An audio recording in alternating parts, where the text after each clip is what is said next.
Bom dia, boa tarde ou boa noite. Hoje, uma terça-feira chuvosa, estamos aqui, eu, Glaucia Trevisanuto e Tatiana Chantry. Ela é bacharel em Direito. Não optou pela carreira e irá contar pra gente o porquê. Tudo bem, Tati? Tudo bem, muito prazer, né, estar aqui com você. Obrigada pelo convite. Bom dia a todos, boa tarde, boa noite. Eu não sei a hora que você vai ver esse podcast, né? Então, boa tarde, boa noite. Eu não sei, agora é tarde, né? Isso, agora é tarde. Mas enfim, é um prazer estar aqui. Muito obrigada pelo convite, né? Imagina. E é sempre um prazer atender ao seu chamado. Você chama, grita, eu corro. E sempre que a gente pode, a gente está aqui. A Tatiana é minha prima, então eu falei, prima, preciso de você. E ela prontamente veio aqui participar desse podcast, porque eu entendo que ela, embora ela não exerça a função direito, não atua, embora seja bacharel, ela tem muito a contribuir pra gente. Mas é isso, Tati, eu acho que, como eu havia te dito, todos nós temos uma história, Sim. né? E a nossa história sempre vai acrescentar a vida do nosso próximo. Sim. Né? Eu mesmo tenho você como uma pessoa muito querida e uma pessoa que eu admiro muito. Obrigada. Né? Você também, você sabe que é recíproco isso, né? E sempre que eu preciso, eu recorro a vocês, né? A Tatiana é casada com o meu primo Jean Amádio, primo de infância, assim, de convivência de infância. Quase irmão, né? Quase irmão, primo irmão, na verdade. E é um casal de Deus, um casal muito especial, com uma filha linda, Lorena. Que garota especial, né, doutora? Ela é demorou, bênção. Mas Deus caprichou, né? Exatamente, Deus caprichou. Caprichou nela. Prima, então, conta pra gente, lá atrás, a Tatiana lá de trás, 16, 17 anos. Então, eu entrei na faculdade com 17 anos. Foi um ano, assim, difícil pra mim, né? Porque, na verdade, eu perdi minha mãe em junho. Ela morreu no dia do meu aniversário, quando eu fiz 17 anos. E no mesmo ano eu passei na faculdade. E acho que eu fui ali, eu admiro ainda o meu pai, que hoje é vivo ainda, tá com 87 anos. E eu admirava, tudo que ele fazia, pra mim era importante. Tudo que ele fazia pra mim era lindo. Ele era meu herói, ainda, né? E ele fez direito e eu falei, não, vou escolher essa profissão, quero fazer direito também, não sabia nem pra quê, porque quando a gente sai da faculdade, com 17 anos, eu acho que antigamente, na nossa época, né, eu acho que a gente não tinha muita noção do que a gente ia enfrentar. Eu acho que foi uma escolha um pouco cedo. Eu não sei agora se tá mais fácil, mas na minha época foi uma escolha difícil. Mas aí eu olhava pra ele e falei, não, vou fazer isso aí. Aí peguei, fiz a faculdade, prestei, passei. E é engraçado que a primeira opção era medicina. Psiquiatria eu queria.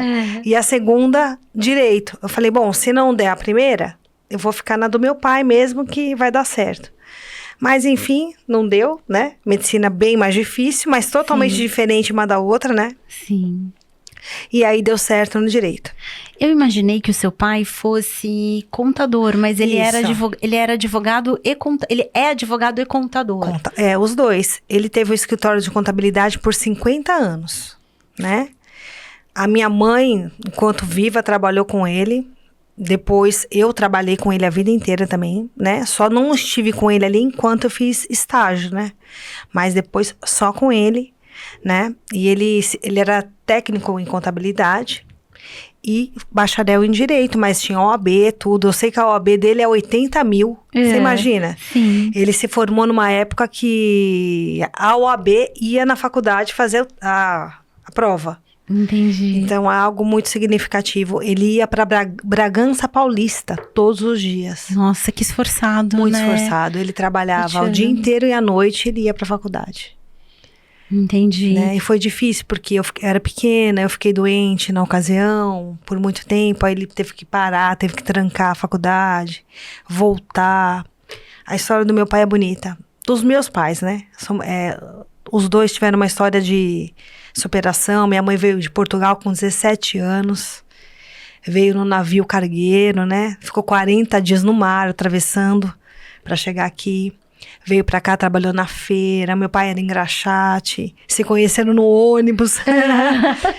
E tiveram uma história bonita. 21 anos de casado, depois ela veio a falecer. E aí ele seguiu a vida dele. Entendi. Nossa, que história, né? É uma história bonita.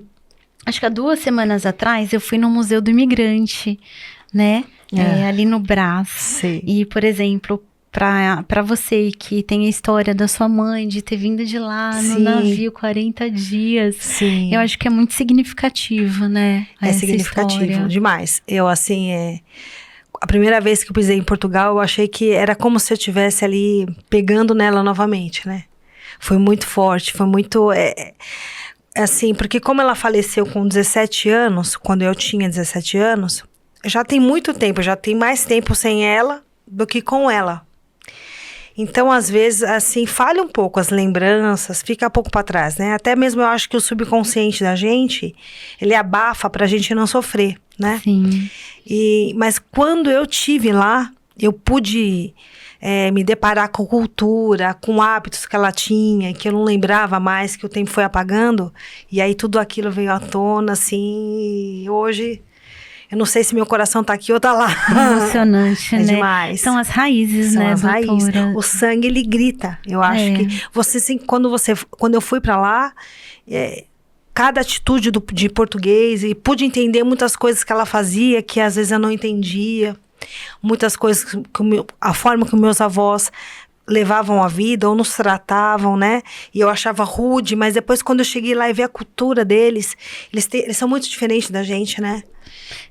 Eu acho que quem aqui no Brasil é filho de italiano, neto de italiano, eu acho que tem que ir para a Europa, né? Se tiver condições para resgatar isso, muito. Vivenciar, né?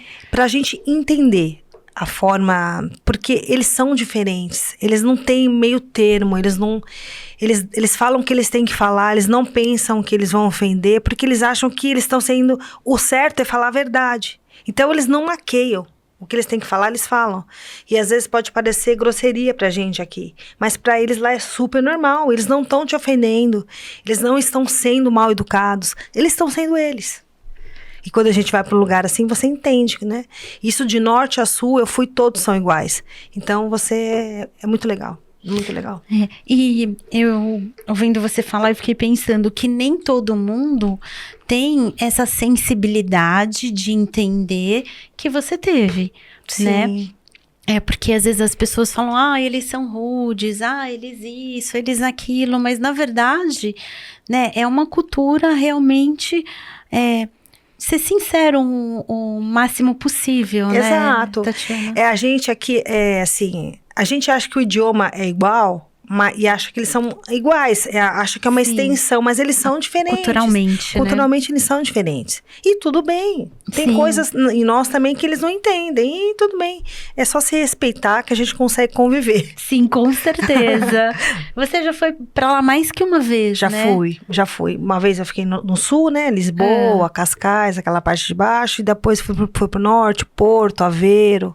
Enfim, não consegui ainda ir na cidade da minha mãe, na Guarda, mas pretendo ir, em nome de Jesus eu vou.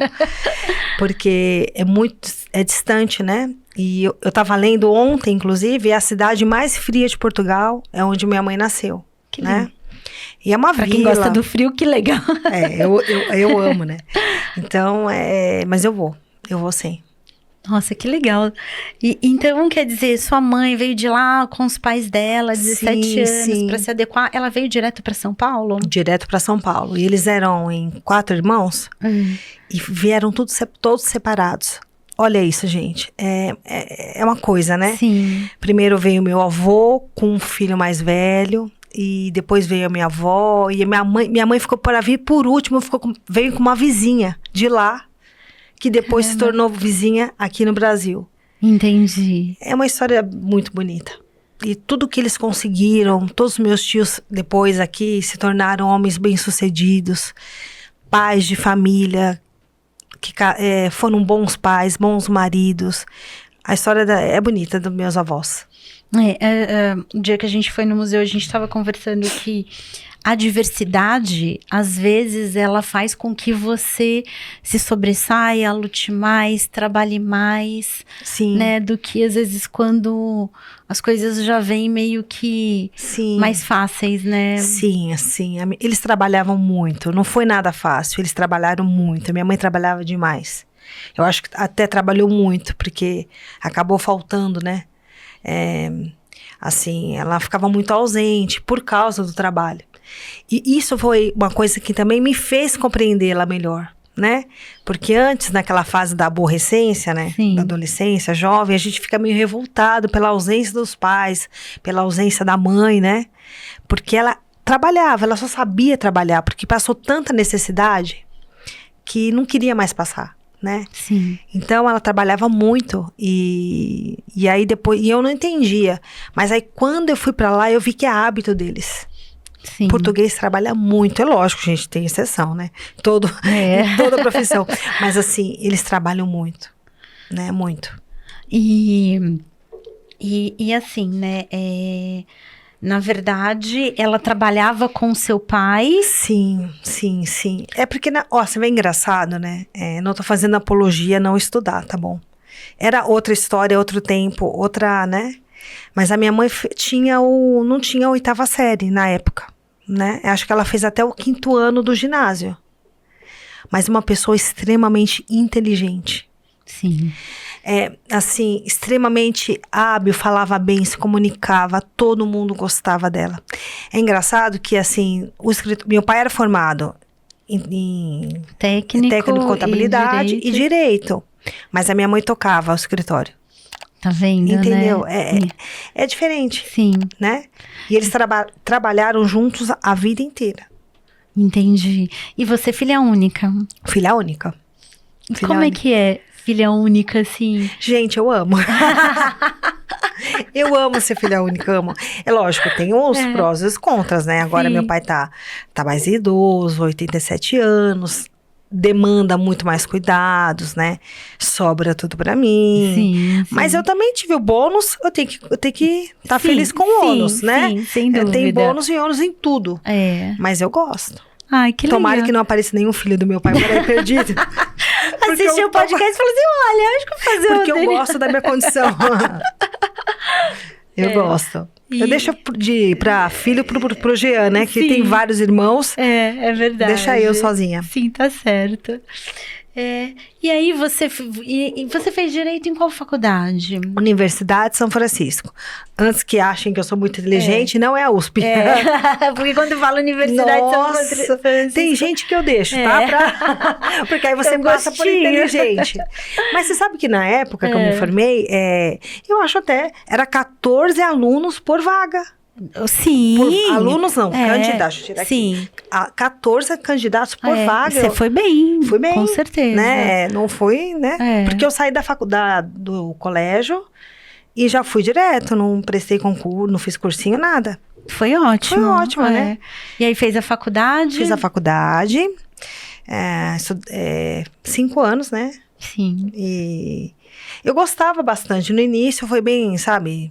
Eu gostava do direito, muito. Mas depois foi indo, chegando no final dos 5 anos, a vida foi tomando outro rumo e aí eu resolvi não seguir adiante com ele. Mas o direito, eu sou muito grata ao direito, porque o direito me ensinou a falar bem, o direito me fez criar o hábito da leitura. O direito me fez ver as coisas, me fez pensar fora da caixinha, porque você analisa tudo de um lado, do outro. Você analisa o que um fala, o outro fala, e tem a verdade, são 3 lados. Exatamente. Né? Então, contribuiu muito. Mas, assim, eu não posso falar muito de direito, sabe, doutora? Porque eu me formei em 2000. Né? Faz 24 anos, né? Eu costumo dizer que se eu tiver que prestar ordem hoje, eu tenho que fazer a faculdade de novo, porque eu não lembro nada. Não, lembro, mas é muito... E o direito muda muito, muda né? Muda muito. E aí você fez estágio? Fiz estágio, 2 anos. Bastante? Bastante, na área trabalhista, porque era a área que eu trabalhava no escritório, né? Sim. Porque no escritório eu ficava com a parte do departamento pessoal, sindicato, homologação, Que é rescisão gostoso trabalhista. também, Eu né? amo. E era na época, gente, que eu fazia rescisão, cálculo trabalhista, tudo na mão. Eu sou muito boa em matemática. Não tinha programa, Não os programas que tem hoje. Não. Às vezes o Jean fala assim pra mim, vou fazer essa conta, ele põe da calculadora, eu falo, gente, já fiz. É muito rápido, eu fazia folha de pagamento na mão. Depois, é lógico, né? Foi tendo o programa e tal. Sim. Mas cálculo trabalhista, rescisão, era o que eu gostava. E eu fiz bastante. Ajudou bastante o pai na contabilidade. Ajudou. Mas aí acabou que eu fui eu fiz um pouco de estágio, eu fiz audiências, enfim, né? Um monte de coisa. Mas aí eu fiquei só no escritório mesmo. Entendi. Entendeu? E hoje? O que você faz? A gente quer saber. Então, hoje eu sou pastora, né? Mas já faz tempo, não comecei agora também. Eu comecei a ser pastora, né? Comecei esse chamado de Deus para minha vida com 21 anos. Que foi uma transição, né? Foi. Você estava trabalhando no escritório de contabilidade do seu pai, fazendo lá o departamento pessoal. Mas é engraçado, Glaucia, doutora. Glaucia. Que... Prima. É que, na verdade, ela não é minha prima, gente. Mas ela parece mais comigo do que com o meu marido. Porque ela é prima do meu marido, né? Enfim. Até esqueci a pergunta, gente. Não, que você ia falar, que você trabalhava lá no departamento pessoal. Isso, trabalhava no departamento pessoal. E o que mais? Isso. Isso, que você trabalhava no departamento pessoal. E em qual momento que você começou? Lembrei. Então, eu falei que a minha mãe tinha morrido, né? Sim. Quando eu tinha 17 anos. E hoje eu sei que eu desenvolvi ali um quadro depressivo, né? Sim, normal, né? Normal. De uma aceitação. Um luto, enfim. N coisas, né? E eu era jovem, né? 17 anos. E, na verdade, ficou só eu e meu pai. Porque a minha avó também não era muito presente. A minha avó era francesa. Então... Por parte... De mãe. De mãe. Né? E minha mãe, por parte de pai, minha mãe já tinha falecido. Então, por parte de mãe, era francesa, né? Ela era uma pessoa mais fria, mais ausente. Mas hoje eu entendo que era o jeito dela. Né? Não é que ela não amava, que ela não gostava, mas ela era mais fria. Como todo europeu, né? Exatamente. Ele é mais assim. Então, eu tive que me virar sozinha, porque minha mãe não tinha irmã. Ela tinha 3 irmãos. E você sabe que irmão é diferente de irmã, né? Totalmente. Eu não tinha tia. Sim. Né? Eu tinha, na verdade, a minha tia por parte de pai. Porque meu pai teve 11 irmãos, sendo que uma só irmã. Nossa, né? Bastante, né? Bastante. Eu tenho muitos tios, mas tia não.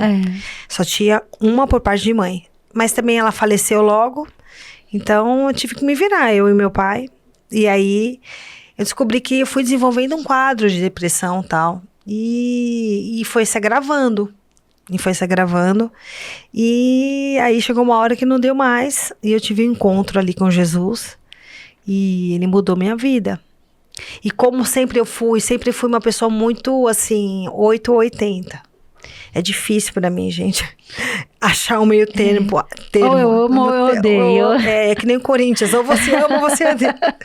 Brincadeira. Mas assim, hoje com a maturidade, né, com quase 50, a gente vai encontrando essa maturidade, né, de encontrar esse meio termo. Mas eu sempre fui muito intensa em tudo aquilo que eu faço. Então, quando eu conheci Jesus, eu falei, não, eu quero ele. Eu quero viver para ele. E larguei tudo. Larguei tudo e fui. E você conheceu larguei através tudo não, porque não tinha nada. Eu passei a ter tudo quando encontrei ele. Sim. E foi através do Jean? Ou vocês se encontraram na igreja? Não, eu fui procurando. Onde falava para mim que tinha um culto, eu ia. E aí um dia eu fui na igreja e ele estava lá pregando. Quando eu conheci o Jean, ele já pregava, já era pastor, né? Você com quantos anos? Eu tava com 99, eu tava com 20, 21 anos. Não, 20, 21. Porque a gente namorou e noivou em 10 meses. Entendi. Bem rápido. Bem rápido. Amor à primeira vista? Amor à primeira vista, já foi. Assim, a nossa história meio que se cruzou, porque ele também não tinha ninguém. E eu também não tinha só meu pai, mas assim, o meu pai era muito assim, ele era jovem, ele tava com a vida inteira pela frente, ele foi viver a vida dele. Sim. Isso eu entendo hoje, né? Tá? Naquela época não dava pra entender tanto. Ele foi viver a vida dele, então eu fiquei sozinha, né? Porque eu fui criada sempre muito independente, né? Então, com 17 anos, meu pai viajava, me deixava sozinha, eu cuidava da casa, eu dirigia. Olha que meu pai era um contraventor criminal. Porque com 15 anos ele me deu carro, eu não tinha carta, dirigia, e minha mãe não dirigia, eu tive que dirigir pra ela. Então eu fazia tudo. Então eu era muito sozinha. A verdade é essa, né?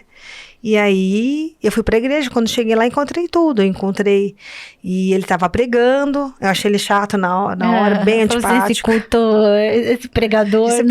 Ele achou o máximo que eu não pedi oração pra ele, porque havia uma fila de pessoas pedindo oração. E eu não fiquei, assim, não vou. Você já se fez de difícil. Difícil. É porque eu não falei, nossa, mas pra que isso? E aí foi indo, a gente se conheceu e ali a gente não se largou mais. Entendi. Eu falo que a gente a gente começou em 99 a namorar. Ano que vem fazemos 25 anos de casado. Que a gente casou em 2000, né? Sim. E a gente tá todos os dias juntos. Se a gente já ficou separado assim, coisa de 10 dias em 24 anos, foi muito. Que ele foi viajar. Não, foi mais um pouquinho, né? Um mês vai que dá, desses 24 anos. Porque ele vai viajar pra missão, alguma coisa assim, aí eu não vou, quando eu não vou. E aí a gente separa um pouco. E nos dias de hoje é uma bênção, né? É uma bênção.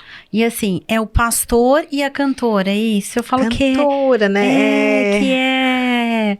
A gente arranha um pouquinho, né? A composição. Porque todo pastor precisa de uma louvor. Cantora, né? De um grupo de louvor. De um grupo de louvor. Na verdade, toda religião tem que ter música, né? Sim, porque eu acho que a música nos liga a Deus, né? Sim. Ela faz essa conexão entre céu e terra. Então, tem que ter o músico, a importância do músico, né? E completa. Sim, é verdade. Eu falo que o louvor é o culto. O louvor é o culto. Sim. Porque o louvor é onde você se entrega para Deus, né? Você entrega a sua adoração, porque a palavra depois vem para nos alimentar. Mas a hora que a gente entrega é o louvor, né? Então ela completa, uma coisa completa a outra. E hoje vocês têm a igreja e os dois... Somos pastores. Sim. Não, hoje não, né? Porque, hoje eu vou dizer... Hoje há quantos anos? Nós pastoreamos a Igreja Batista por muitos anos, 17 anos. E agora estamos com outra, há 7 anos agora, vai fazer 8 anos ano que vem. Mas desde 2001. Começaram muito jovens, né? Na verdade. Muito jovens. Uma bagagem enorme. Hoje uma bagagem enorme, mas nós crescemos juntos, né? Porque... Espiritualmente. Ele já estava mais preparado, né? Digamos que ele já estava na igreja há mais tempo que eu, né? Ele já tinha passado por mais... Mais, assim, já estava mais preparado, assim, já tinha uma... Agora, eu vinha muito crua e com muitos problemas emocionais, né? Muitos problemas financeiros que meu pai foi juntando, porque minha mãe fazia liga. Sim, né? Sim. A minha mãe era aquela que trabalhava, não que meu pai não trabalhasse, não é isso, mas a minha mãe é que tinha aquela administração europeia, sabe? Sim. Porque o europeu não gasta, né, gente? O europeu não gosta de gastar, né? E verdade. A gente brasileiro é um pouquinho gastão, sim, né? Sim. Então, quem fazia aquela gestão, aquele meio campo, era a minha mãe, né? Então, quando minha mãe morreu, eu e meu pai, a gente se perdeu um pouquinho, né? Porque essa parte eu puxei do meu pai, meu Deus. Filha única. Né? E assim, a gente tava com sérios problemas, né? E aí a igreja veio pra restaurar, curar. Agora eu já não vou mais te chamar de prima, agora é pastora. Pode chamar de prima, de Tati, do que você quiser. E a gente sempre pergunta aqui... em relação a quais foram as dificuldades iniciais, né? E, por exemplo, um caso, alguma situação que te marcou realmente. Que quando você pensa ao longo de todo esse período que você fala, aconteceu essa história, que é uma história que eu sempre lembro. Eu tenho muitos testemunhos, né? Isso, as dificuldades. É isso, do início da gestão da igreja. Por exemplo, a gente não tinha nada. A gente só tinha uma missão, né? Só tinha algo, uma incumbência que Deus tinha dado, mas a gente não tinha nada. A gente não tinha patrocínio, a gente só tinha patrocínio, que era de Deus. A gente não tinha nada. A gente só tinha a vontade de pregar, de fazer, né? Fazer algo para Deus e querer mais esse Deus e querer que aquilo que ele tinha feito na minha vida, ele fizesse na vida de outras pessoas. Porque o Jean, você sabe também, o Jean era viciado em drogas, né? Teve uma vida muito complicada. Familiar, muito complicada. Ele foi adotado. E depois foi abandonado pela família da adoção. É uma série de coisas, né? Que um dia ele vai poder falar melhor que eu. Aí ele foi para as drogas, morou na rua. Então Deus fez na vida dele também. Sim. Na verdade, nós éramos dois perdidos, dois improváveis. E Deus juntou esses dois improváveis, um de um lado, outro de outro. Né? E não tinha referência. Arrepia. E não tinha referência. Sim. Né? Eu falo assim que a dificuldade que a gente teve, por exemplo, para começar, para começar a obra, para começar a igreja, né? Sim. Eu sei que do zero. A gente foi lá, alugou e colocou. Eu tinha um apartamento que a minha mãe deixou para mim, tinha deixado para mim, que a gente morava, um apartamento pequeno, e aí eu dei como fiança e a gente ia pagar, só que a gente não tinha nada. Eu trabalhava no escritório, tinha o meu salário, ele na época trabalhava no Pão de Açúcar, era o que a gente tinha. Né? Mas é engraçado que como Deus foi fiel. Aquela história, gente, que Deus põe um chão e a gente pisa, é verdade. Foi o que aconteceu com a gente, né? A gente foi caminhando, não tinha o dinheiro do aluguel, mas quando chegou 30 dias, tinha o dinheiro certinho para pagar o aluguel. E a gente foi galgando, e aí tudo que precisava fazer, não tinha dinheiro, mas a gente tinha fé, agia com fé, fazia, e Deus vinha e colocava o chão. E foi assim, faz 21 anos que Deus sustenta toda essa obra, né? A gente costuma falar que é Deus, porque a gente mesmo não tem o que fazer, né? Se não fosse Ele na minha vida, esse é um dos desafios. E a contrapartida, o desafio de toda... quem é cristão, sabe? Ou mesmo quem não é cristão, quando você frequenta uma comunidade de fé, tem muitos desafios ali dentro da comunidade de fé, de relacionamentos na comunidade de fé. É tudo muito difícil. Trabalhar com pessoas é difícil demais, né? Sim. E pessoas que vão trabalhar com você de forma voluntária, né? A única coisa que você oferece é o pão e água, né? Que e a mesa, né? É difícil, e a gente foi trabalhando, e o desafio, assim, esse foi o desafio fora, mas dentro de casa também tinha muito desafio. Era ferro afiando ferro. Sim. Né? Era uma pessoa, ele veio num mundo de violência muito grande.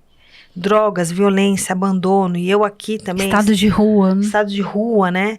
Ele catava comida na rua para comer, né? No lixo, ele conta casos de pegar coxinha, era muito triste.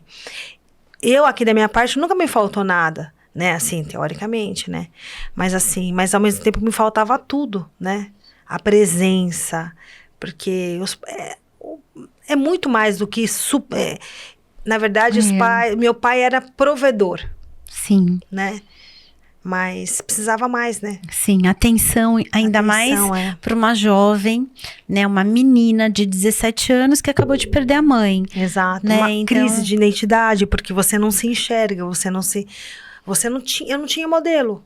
É engraçado que hoje, quando eu trabalho com mulheres, meu Deus, eu fico pensando assim, porque você acaba exercendo uma maternidade espiritual. Sim. E eu falo, só Deus para fazer isso, é só o Espírito Santo, porque nos capacita, porque como é que você vai ser mãe de que você nunca foi, você nunca teve? Sim. Né? Eu não tinha essa referência, mas foi Deus que construiu.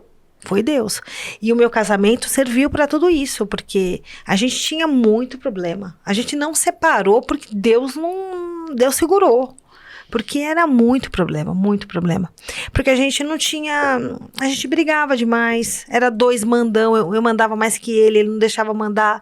Entendeu? Era uma guerra. Mas glória a Deus, graças a Deus, estamos aqui. Com o tempo foi melhorando. Na verdade, a gente deixa de brigar por certas coisas, né? Sim. A gente não... A gente vê que a vida... Você deixa de dar valor para certas coisas e... A gente pensa assim, não vai separar mesmo, então tá bom, fica aí. Mas é legal isso, porque não é que tá levando com a barriga, não. Tem muita paixão, tem muito amor ainda, tem muita cumplicidade ainda. É porque a gente não briga mais por pouca coisa, né? 25 anos também, não tem mais como. Amadureceu muito, né? E sem pai e sem mãe. Não teve nunca pai que falou... Sentou os dois e falou, olha, vamos conversar, o que tá acontecendo? Nem tio. Mal, de vez em quando, tinha um pastor que nos ajudava. Então, quer dizer, foi muito difícil. Administrar em casa e a igreja. E a igreja. Aí depois, não consegui engravidar. A Lorena foi um milagre. Demorei 12 anos para engravidar. Né? Passei por 2 cirurgias profundas de mexer no intestino, na bexiga, que a endometriose pegou tudo. Então, quer dizer assim, foi luta. Aí depois, grávida dela, tive pré-eclâmpsia, quase morri. Teve que tirar ela prematura. Aí ela nasceu prematura. E, não tinha rede de apoio familiar para, né? Sim. E aí, os irmãos da igreja que vieram ali socorrer, foi difícil. Mas, glória a Deus, passou. E que hoje é uma bênção, né? Uma bênção. E eu acho que a Lorena também ajudou em relação à maternidade, né? Sim. Na verdade, quando a Lorena nasceu, aí a depressão voltou, né? Porque me fez voltar tudo. Sim. Né? Me fez... me deparou com aquilo que eu fugi a vida inteira, né? Que é a maternidade, a maternidade. Né? Então, aí eu tive que passar limpo essa nova fase da minha vida, né? Mas, graças a Deus, eu passei. E naquele momento você reconheceu o que, assim, em relação à depressão, olha, eu estou passando por isso, devido a isso, porque às vezes é que as pessoas falam, na verdade, né, que romantizam bastante a maternidade e a gente sabe que nem sempre é daquela maneira, né? Porque são noites sem dormir, uma série de situações que realmente embora você fique lá, né, os 9 meses, quando nasce realmente sai uma criança, né? E assim, a gente fala isso, mas... É verdade. Né, Deus é perfeito, que né, a criação de outro ser humano, a mulher, enfim. E aí você olha e fala, gente, e aí? E aí? Eu levo pra casa? Não, é engraçado você falando isso, porque você, pra mim, é uma referência de mãe. Obrigada, Tati. Infelizmente, te conheci muito depois, né? Eu te conhecia 10, 12 anos atrás, né? Que o Jean voltou a ter contato com você. Isso. Porque você é uma referência, né? Porque você é uma excelente mãe. Obrigada. Uma excelente mãe. Você teve uma mãe muito boa também. Sim, é verdade. Né? Você vem de uma família de mulheres, né? Sim. Mulheres fortes. Isso. Enfim, você teve esse exemplo, né? E... Vendo você falar, acho até engraçado, porque eu acho que você tirou de letra. Mas eu digo assim, aquela frase, mulher nasceu para ser mãe, não é bem assim. Né? Eu acho que ela nasceu pronta para ser mãe, porque Deus colocou ali para ela, né? Sim. Mas ela nasceu para gerar, mas para ser mãe, ela precisa trabalhar. Tem algumas que precisam trabalhar, sim, né? Eu... fui mãe com 25 anos e fui mãe com 35 anos. Um pulo, né? A rapa do tacho. Realmente, assim, quando os meninos nasceram, eu não tive nenhum problema, assim, em relação a isso, né? Mas eu ouvi muitos relatos de muitas mulheres que realmente não foi instantâneo. Né? Então eu digo assim que eu já amava desde que nasceu e a cada minuto a gente ama mais, né? Tem as que fazem uma criação, os que ficam de recuperação. Abafa. Resolver em dezembro, né? Mas tudo bem. Isso é uma história pro podcast do dia 20. Presente de Natal. Essa é outra história. Mas enfim, assim, a gente sabe que nem sempre é o que se fala, né? Sim. Eu acho que, na verdade, não é o que você fala, né? Porque não tem romance. Sim. Né? É lógico que tem a recompensa. E a recompensa faz tudo valer a pena, né? Eu acho que como tudo que vale a pena, tem que ser difícil para depois ficar bom. É verdade, para valorizar. Porque senão a gente não dá valor, né?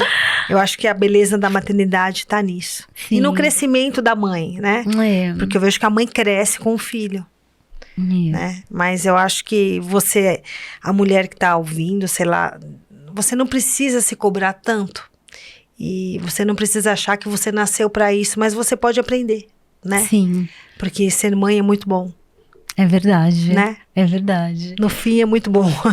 E a Lorena é uma bênção. É uma bênção. Você acha que ela vai ser pastora?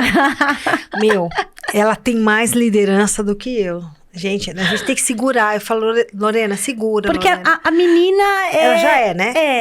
É assim, desde a geração, né? Você nasce de pastor e pastora e... Não, a gente... E você vive na igreja 24 horas, que é o caso dela. Não, a gente introduz ela em todas as áreas, né? Cantar, quer falar, quer pregar, quer ficar na mídia, quer... Deixa ela fazer tudo. Hoje ela tá com quantos anos? 12. 12. Mas assim, a gente não fica pondo peso, não. Porque o chamado é meu e do Jean. Sim. Né? A gente não pode colocar esse peso sobre os filhos. Filho de pastor não é pastor. Né? Mas ele tá no meio. Sim. Mas ela é livre. Ela é um ser independente de mim. Ela, né? Enquanto tava na minha barriga era minha. Mas agora não é mais. Sim, né? sim. Então, mas eu creio que Deus me deu ela. Né? Então, eu creio que ela é ela é a minha herança do Senhor nessa terra, né? Ela é meu presente. Então, eu creio que Deus não dá nada ruim pra gente. Não. Deus dá sempre coisa boa. Sim, verdade. Não que se ela quiser seguir outro caminho, ela não vai ser boa. Sim. Mas eu acho que o fruto não cai longe do pé. O caráter, né? A personalidade dela, Isso. realmente ela será boa em tudo que ela escolher. Amém. Né? Amém. E as experiências, por exemplo, nesse ministério todo, o que você diria que vocês modificaram a comunidade onde vocês vivem, a igreja? A igreja, você diz a igreja, o bairro? Isso, as pessoas que frequentam a sua igreja. Nós, assim, vou falar primeiro do bairro, né? Tá. Assim, a Cafir é uma igreja que ela trabalha muito com o social, né? Com assistência social. Porque a gente tem um lema que a gente tem que ser igreja fora da igreja também, né? Sim. E a gente tem um papel com a comunidade. Tem as obras, não é só a fé, né? A gente tem que fazer, Sim. A verdadeira fé é isso, né? Morta. Cuidar do órfão e da viúva, né? Sim. Então a igreja tem que cuidar do órfão e da viúva. É o que a gente faz. A gente tem um trabalho com morador de rua, né? Que a gente dá comida. A gente parou depois com a pandemia, mas está voltando agora. Todo sábado eles tomam banho na igreja, eles cortam cabelo, eles fazem massagem, né? Eles comem, eles tem tudo lá para eles. E a gente também arrecada as coisas, material de higiene, alimento, roupa, e para a comunidade, né? Estou falando no todo. Sim. A gente trabalha muito com o social. A gente tem um trabalho de missionário na África, né? A gente comprou um terreno de 10 mil metros na África. E lá a gente tem uma horta comunitária. Eles comem daquilo que eles plantam. A gente tem... Incrível, né? É incrível. A gente furou um poço lá na selva amazônica do Peru, lá em Iquitos. Tem um trabalho também missionário aqui no sertão no Juazeiro do Norte. Inclusive, nós vamos para Lagoa em abril. Estamos furando um poço lá também. E por aí vai. Isso é obra social fora da igreja. E como comunidade também, a gente tem visto muita transformação nas pessoas, né? A gente ministra, a gente prega muito de mudança de caráter, homem sem homem dentro de casa, né? Não adianta ser homem na igreja, porque na igreja todo mundo acaba sendo crente, todo mundo acaba sendo uma bênção, mas o cristão de verdade, ele é bom pai, ele é bom marido, ele respeita a mulher, ele é provedor, né? A mulher também tem o seu papel de educar, de manter, de alimentar espiritualmente, fisicamente os filhos, né? Edificar a casa num todo. E a gente tem visto isso, muitos milagres, muitos testemunhos do que Deus tem feito ali, através da gente. Através da gente como um canal ali, Sim. porque eu falo através de nós, não é para nos vangloriar, mas é o que eu vejo Deus fazendo nas pessoas aquilo que Ele fez na gente. Entendi. Né? Multiplicando. A gente derrama nas pessoas aquilo que Deus fez em nós. Porque quando uma coisa é boa, a gente precisa falar para as outras pessoas, né? E o trabalho que você faz de terça-feira? Com mulheres. A gente tem uma sala de ensino que chama MQI. Mulheres que Inspiram.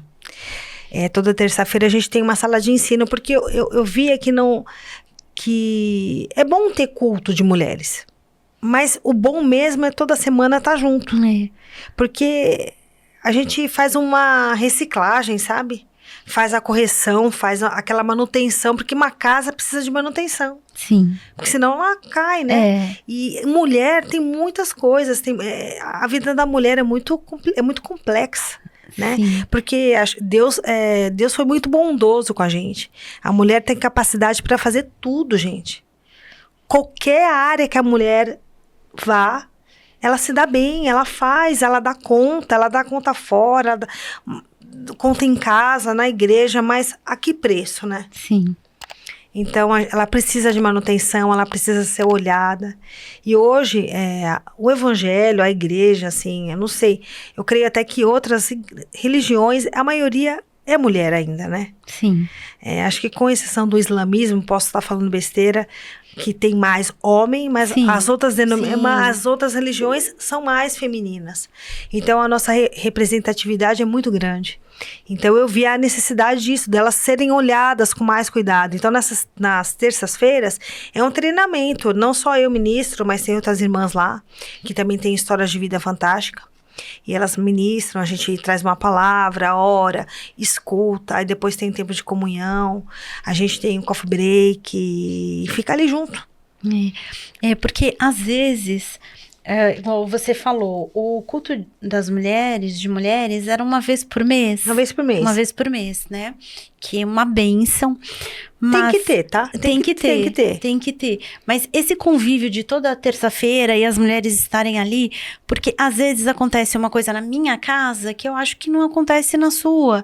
Mas quando eu sento pra conversar com você, eu vejo que na sua também acontece. O pau que bate Chico, bate Francisco. Tem aqui, tem lá. Não é? E quando a gente divide, né, e tenta resolver o problema de uma maneira, olha, o meu exemplo, assim, não é o meu exemplo, o meu testemunho, a minha situação, né, pode ajudar você de alguma maneira, né? Então, eu acho que isso é fundamental, né? Uma mulher edificando a outra. Essa troca, Isso. Uma mulher edificando a outra. Porque aí, quando você pensa que seu problema é o maior do mundo, você se depara com outro que é maior que o teu. Sim. Aí você fala, aí você murcha, né? Você murcha. Então, é bem legal. É bem legal, porque a gente vai se aperfeiçoando. Essa é a igreja. A igreja é o corpo de Cristo. Sim. Né? Ela tem que estar unida, é o corpo mesmo. Você não vê braço andando por aí. Não. Né? Para ela funcionar, ele tem que estar grudado no corpo, porque é Deus, é Cristo, né? É a raiz, é o tronco.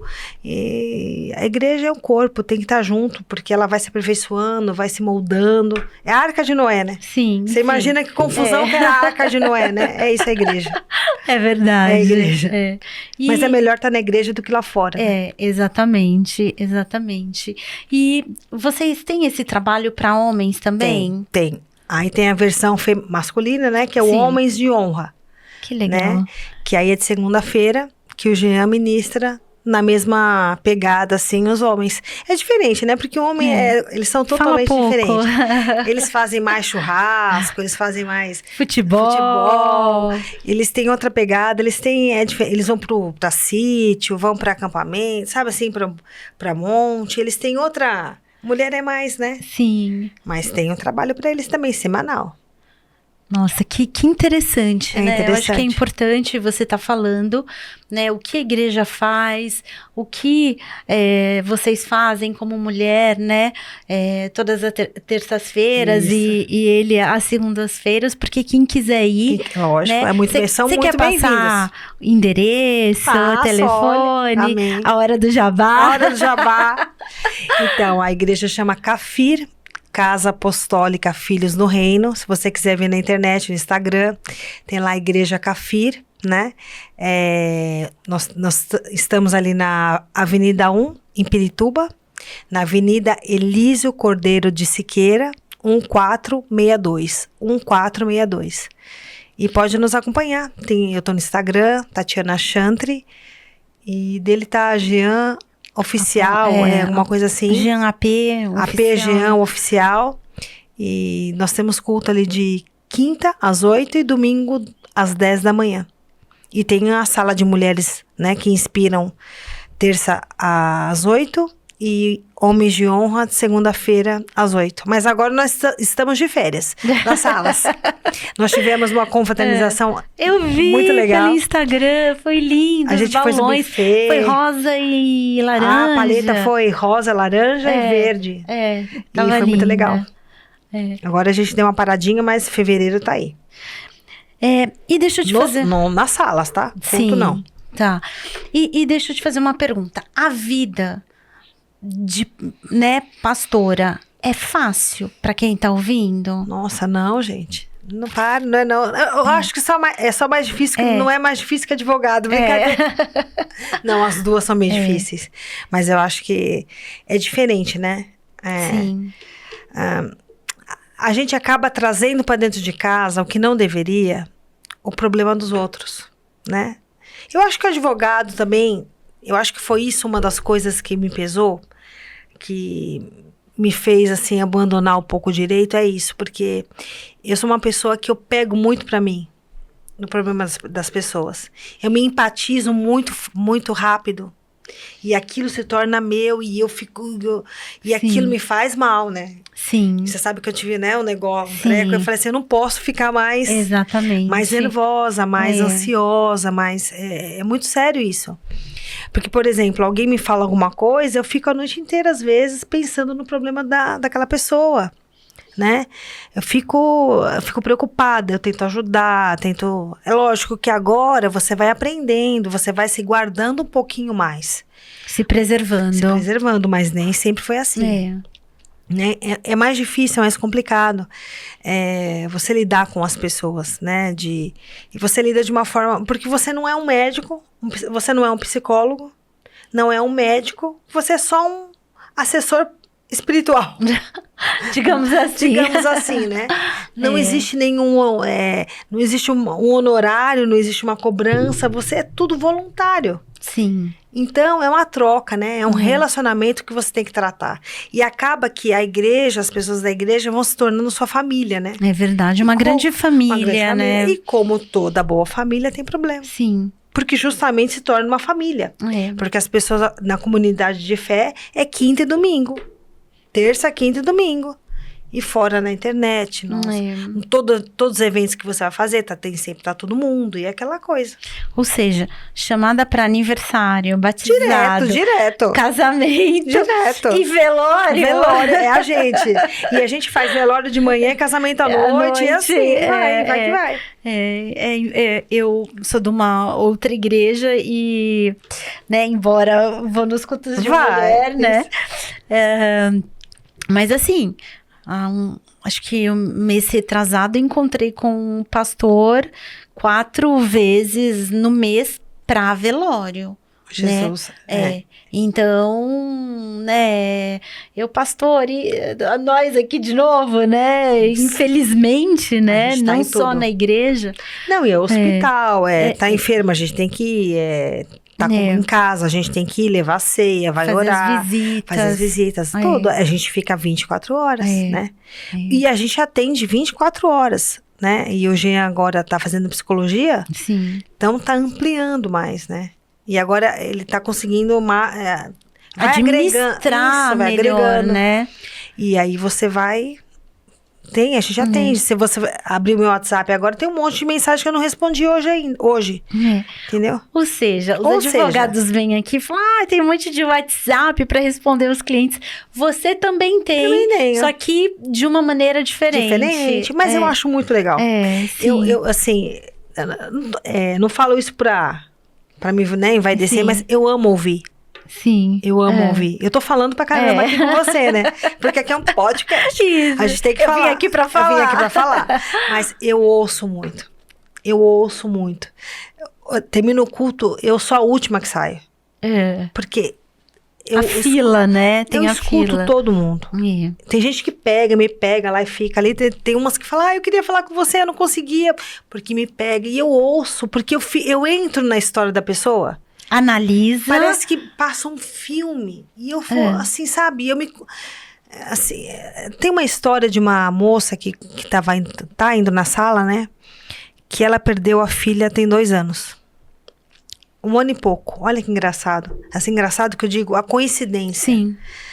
E a filha dela morreu de AVC. Com 20 anos. Nossa. Gente, não tem o que eu diga pra ela. Sabe? Sim. Não tem.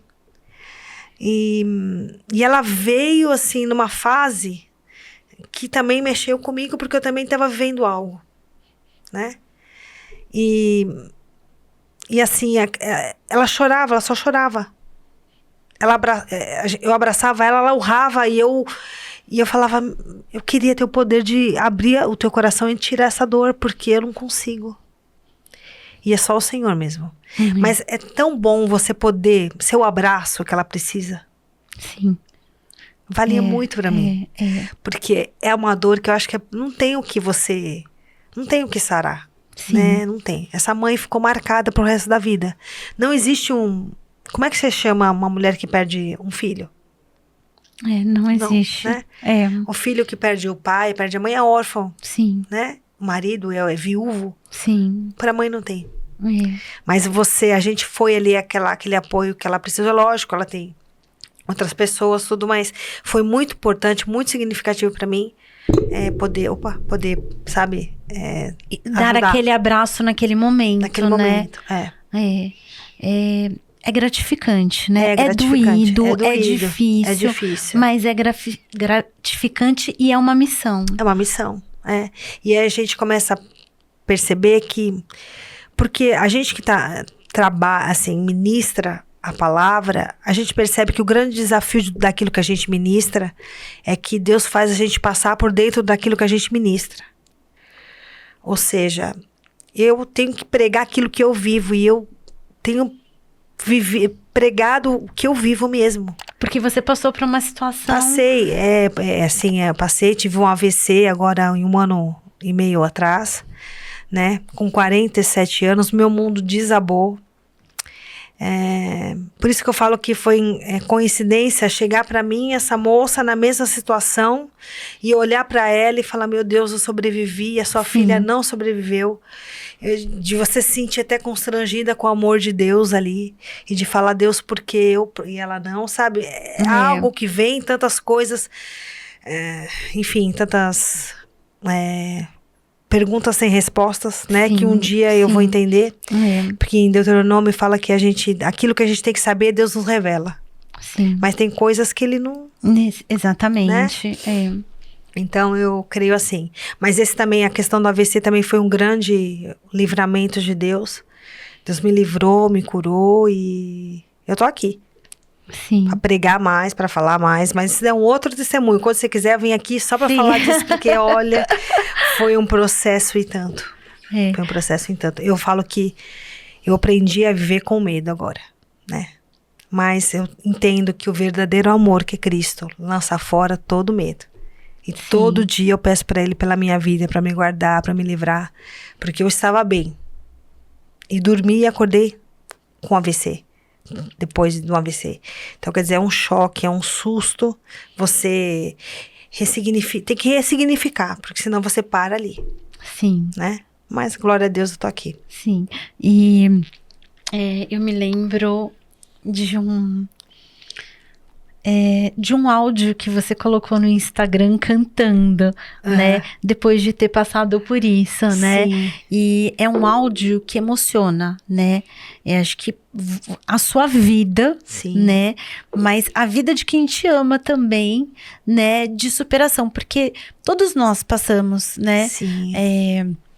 Há um mês atrás também eu fiz uma cirurgia, né? Que eu não estava esperando. E aí, às vezes, você pensa assim, nossa, mas eu tento, né, comer saudável, eu tento fazer os exercícios, né? Exato. Mas todo mundo tá suscetível a qualquer tipo de problema, né? A qualquer momento. Então, é o dia de hoje, e se Deus permitir, é o dia de amanhã, né? Sim. E em tudo dai graça. E tudo dai graças. Como eu. Você sabe, você me acompanha.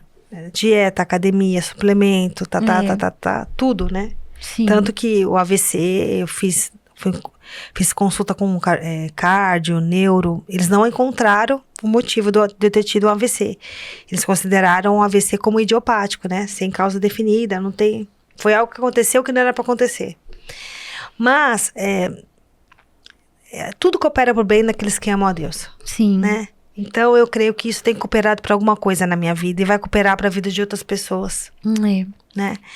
E se eu precisei passar para poder ter autoridade para ministrar, sim, glória a Deus.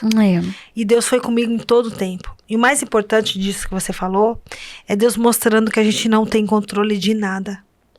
Que a nossa vida está na mão do Senhor.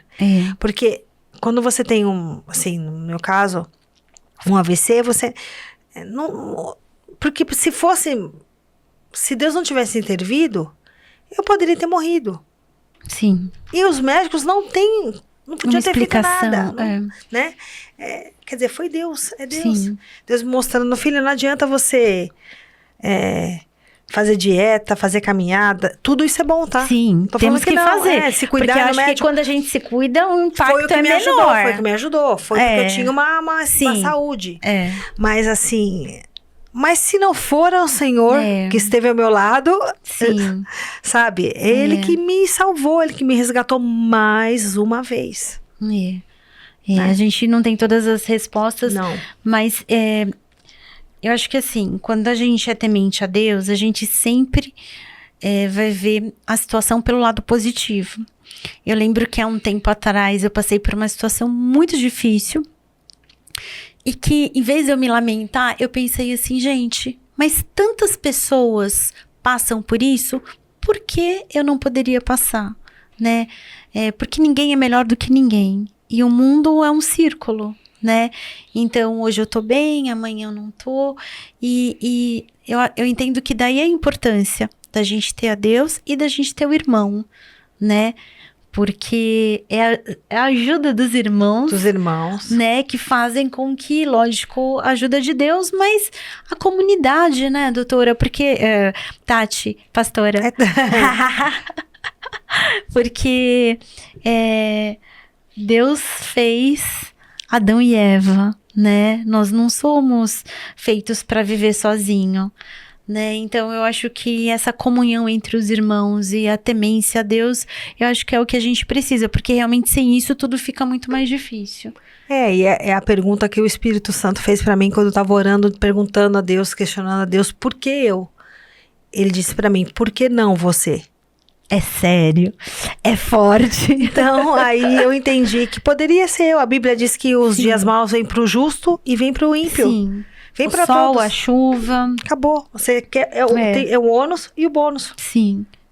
E aí, cabe a gente aceitar o processo e levar da melhor maneira possível. Exato. Né? Então, se eu tô sorrindo, eu tô agradecida a Deus, mas o dia que eu tiver chorando, eu vou louvar. Amém. Né? Chorando, não chorando, porque o dia vai ser melhor, né? Mesmo diante da situação adversa. É aquilo que a palavra que está na moda hoje, é ressignificar. Sim. Essa palavra está na moda, né?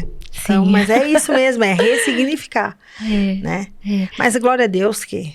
Finalizando agora, porque a nossa diretora já tá ali fez os passando 10 minutos, a flaguinha. Bem rapidamente. Ai! Sim, quando eu estava saindo do escritório agora, estava conversando, que nós estamos em dezembro. E o ano fez isso.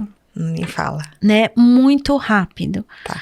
Qual o conselho que você dá para que mesmo nesse ano tão rápido que a gente tenha Deus sempre à vista, sabe? Sempre, todos os dias, a comunhão diária.